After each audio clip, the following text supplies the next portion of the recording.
Os burgueses, eles surgiram na época da Idade Média, eles ficavam nas cidades medievais, atrás dos muros, e essas cidades começaram a ser chamadas de burgos, por isso burgueses, e eles faziam comércio entre si, trocando as suas mercadorias.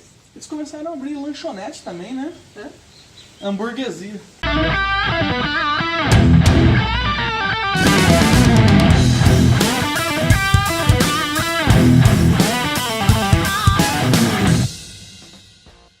E aí, galera do Inteiramente, o seu espaço interdisciplinar. Eu sou Guilherme Aparecido, da Biologia, e na última semana quem apresentou foi o Kenji, trouxe um aluno dele, e meu também, né, o Gabriel, de Dia dos Professores, e hoje eu quis trazer também uma ex-aluna minha, certo? Que hoje aí é um orgulho e tá aqui participando pra gente fazer um episódio interdisciplinar, certo?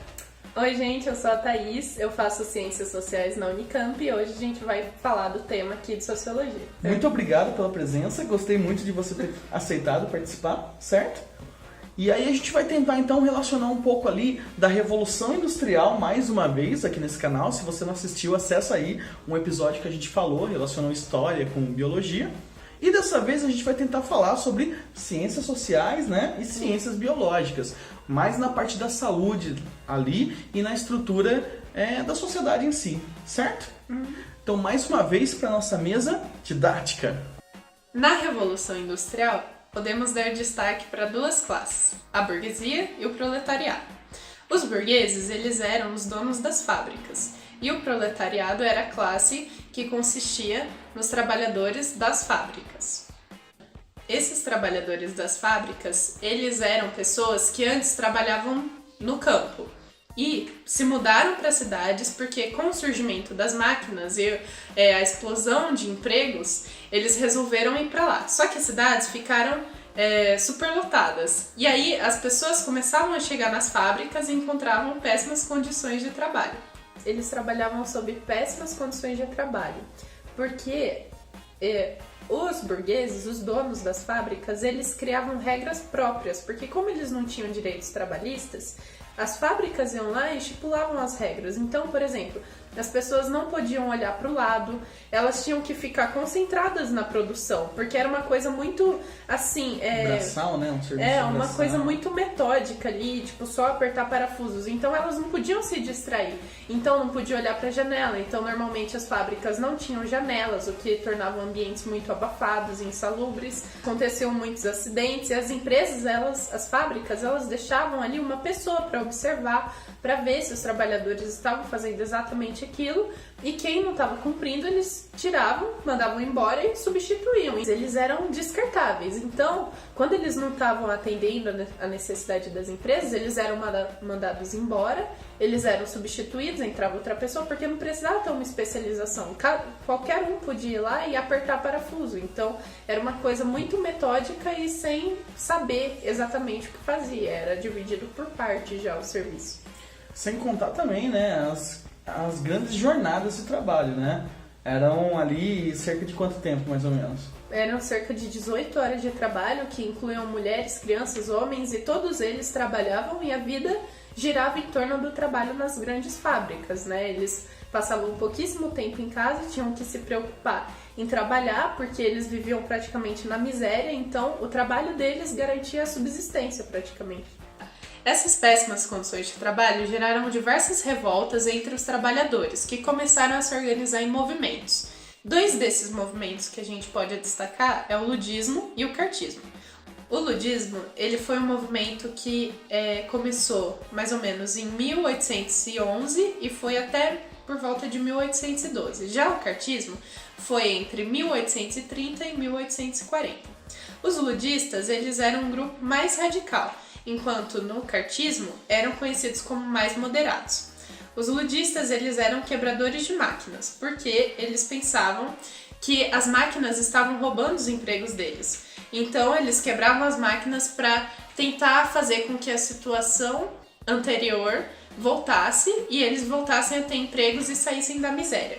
Já no cartismo, eles fizeram uma Carta do Povo, que tinham algumas das reivindicações que a sociedade estava querendo naquele momento. Algumas delas que podemos destacar é o voto universal masculino, o voto secreto e o pagamento a membros do parlamento. O que eles queriam era que os trabalhadores pudessem ser representados no parlamento por um membro do próprio grupo. Tanto os ludistas como os cartistas, eles não conseguiram que suas reivindicações fossem aceitas.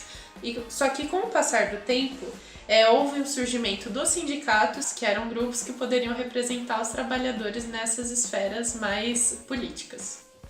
E a partir dessas revoltas, a gente pode dizer que eram causado muito estresse. Afinal, os estresses são causados por estressores que podem ser internos ou externos. Então você tem condições de higiene e de segurança totalmente precárias. Máquinas ali a todo momento funcionando e aquele barulho sem nenhum, na época, EPI, né, equipamento de proteção individual, certo? E funcionando, e você com aquele barulho, você com aquela pressão de trabalhar ali. Um ambiente insalubre, né? Ambiente totalmente insalubre, certo? Então qualquer acidente também, qualquer risco na saúde da pessoa, por exemplo, cortar um dedo, né, já era descartado, certo? Então isso aí é um fator externo. O ambiente que a pessoa está trabalhando é um estressor externo que pode influenciar no estresse. E aí, o estressor interno que a gente pode falar é a própria situação de vida da pessoa. Pensa, você chega na sua casa, você só dorme praticamente ali de 4 a 6 horas por dia, né? 6 é muito ainda. 6 é muito, certo? E tipo, você não recupera as suas energias. Você tem problemas que pode encarar um desemprego, né? Sim, sem contar as doenças. Doenças na época, que a gente tem inteiramente disso também. Clica aí pra você ver. E outra coisa, né? Violência, roubo, tudo esses fatos sociais acontecendo. Como que a pessoa ficaria internamente? Com medo, né? Que eles achavam que era normal. Sim. Você tem que trabalhar. Então, tipo, você ter esses sintomas, mas você tem que trabalhar, não tem outra coisa. Tanto que as mulheres tinham filhos e elas tinham filhos e já tinham que voltar, senão perdia o emprego, não podia faltar. Esses fatores como ansiedade, depressão, a gente pode ver que sempre existiam na sociedade. Só que a questão não tinha um estudo específico na época, não tinha uma análise mais profunda sobre essas características, né? Sobre o próprio estresse. O estresse, ele desperta uma resposta neuroquímica e uma resposta hormonal. No caso, a resposta neuroquímica envolve neurotransmissores, que são substâncias químicas que agem na sinapse entre os neurônios, entre as células nervosas. E alguns exemplos a gente pode destacar a noradrenalina, dopamina e serotonina, que a gente já viu no Inteiramente 1, e o famoso GABA, um aminoácido conhecido como ácido gama-aminobutílico. E sobre a resposta hormonal, como propriamente dito, a gente vai relacionar alguns hormônios. Adrenalina e cortisol, que já foram falados aqui, que respectivamente funcionam despertando ação de luta ou fuga e como ação anti-inflamatória, que isso constantemente pode dar um desgaste nos órgãos do corpo.